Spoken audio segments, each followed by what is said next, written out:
தக்காளி ரசம் வைக்கலான்னு சொல்லிட்டு 4 தக்காளியை போட்டுட்டு தண்ணி ஊற்றினேன் வேக வச்சிடலான்ட்டு. இன்னொரு ஸ்டவ் ஆன் பண்ணிவிட்டு கருவாடு ஃப்ரை கொஞ்சம் பண்ணிடலாம், வறுத்துட்டு ரசத்துக்கு ரொம்ப நல்லா இருக்கும் இல்லையா. இந்த தக்காளி வேக வைக்கிறதுலே கொஞ்சோண்டு புளியை போட்டுக்கிட்டேன், நெல்லிக்காய் சைஸ் அளவு.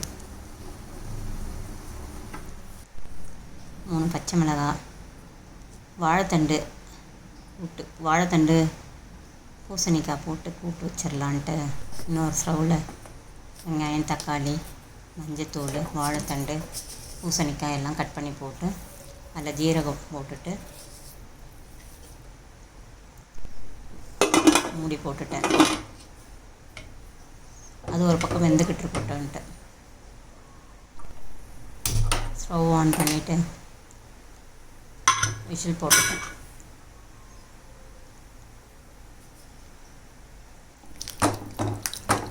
இந்த லைட்டாக சூடு பண்ணோம் இல்லைங்களா, அந்த கருவாடை வந்து நல்லா அலம்பிட்டு அதில் வந்து மஞ்சள் பொடி, மிளகாய் பொடி, கொஞ்சம் ஒரு சிட்டிகை உப்பு, ஏன்னா சுடு தண்ணியில் அலம்பிட்டோம் இல்லைங்களா, தேங்காய் எண்ணெய் அதுக்கு தேவையான அளவு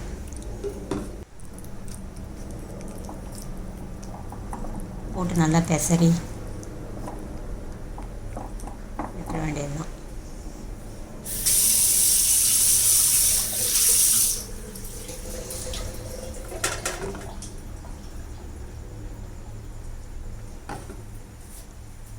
தேங்காய் எண்ணெய் அதுக்கு தேவையான அளவு கொஞ்சம் ஊற்றிக்கிட்டேன்.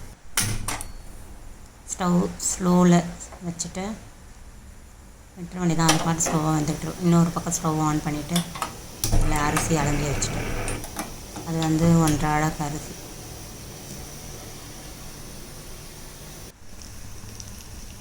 கருவாடு வறுவல் ஆகிட்டுருக்கு. அந்த வேக வச்சேன் இல்லையா, அந்த தக்காளியை நல்லா கரைச்சிக்கிட்டு, புளியும் தக்காளி நல்லா கரைச்சிக்கிட்டு வடிகட்டி எடுத்துக்க வேண்டியது தான்.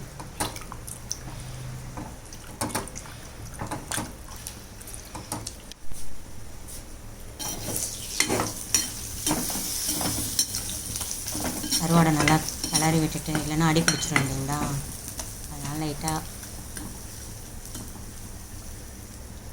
கிளறி விட்டுக்க வேண்டியது தான்.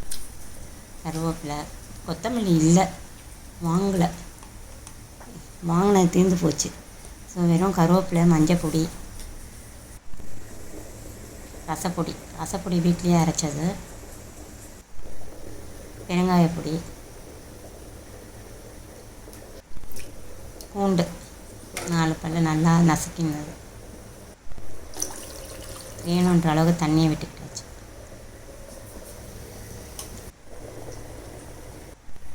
சாதம் கொதிச்சுட்டே இருக்குது. ரசம் ஒரு பக்கம் ஸ்டவ் ஆன் பண்ணிட வேண்டியது தான். ரசமும் நுர வந்தோன்னே ஆஃப் பண்ணிட வேண்டியது தான். எண்ணெய் விட்டு தாளிச்சுக்கிறது, ரசத்துக்கு கூட்டுக்கு எல்லாத்துக்கும் சேர்த்து ஒன்றா தாளிச்சிட்டு பாதி கடுகு எடுத்துக்கிட்டேன், ரசத்தில் போட்டு எடுத்துக்கிட்டு மீதி கடுகு, ஜீரகம் போட்டு கருவேப்பிலை நல்லா வறுத்துட்டு கடைசியில் உளுத்தம் பருப்பை போட்டு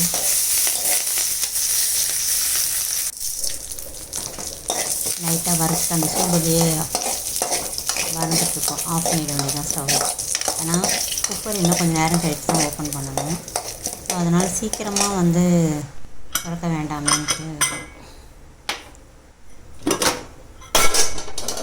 நல்லா வெந்துருச்சு.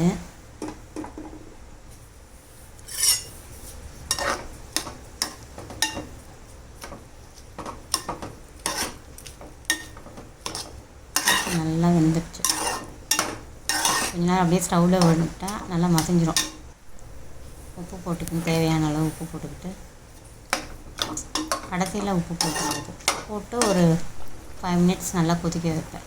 ஒன்றும் சேரணுன்ட்டு பெருங்காயப்பொடி போட்டுக்கிட்டு தாளிச்சதை போட்டு எடுத்துட வேண்டியது.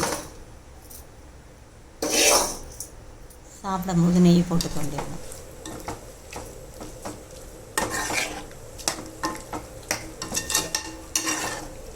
வேலை முடிஞ்சிடுச்சு.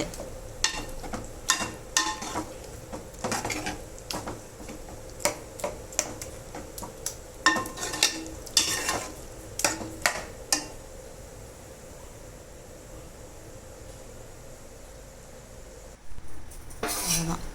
பசி. பிரியா வருவா சாப்பிட பார்த்தா டைம் ஆகிட்டே இருந்தது. சரி தினேஷுக்கு சாப்பாடை போட்டுட்டு முட்டை தொக்கு பண்ணேன். அது வச்சுட்டு ஒரு முட்டை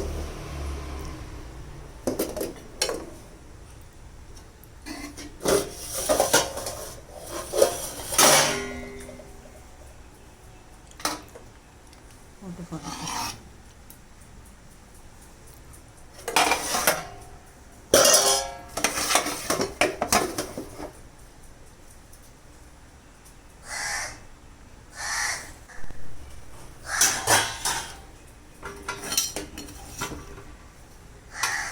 கருவாடு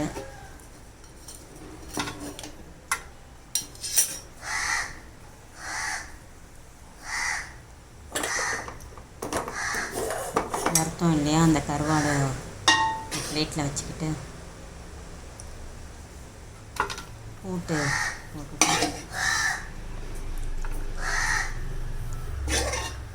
ஃபஸ்ட்டு கூட்டு சாதத்தில் போட்டேன். தினேஷ் மம்மி தனியாக கொடுங்கன்னு சொன்னான்னா, சரி திரும்ப வேறு ஒரு தட்டில் போட்டு அது நம்ம சாப்பிட்டுக்கலாம்னு சொல்லிவிட்டு திரும்ப முட்டை கருவாடு தனியாக வச்சுட்டு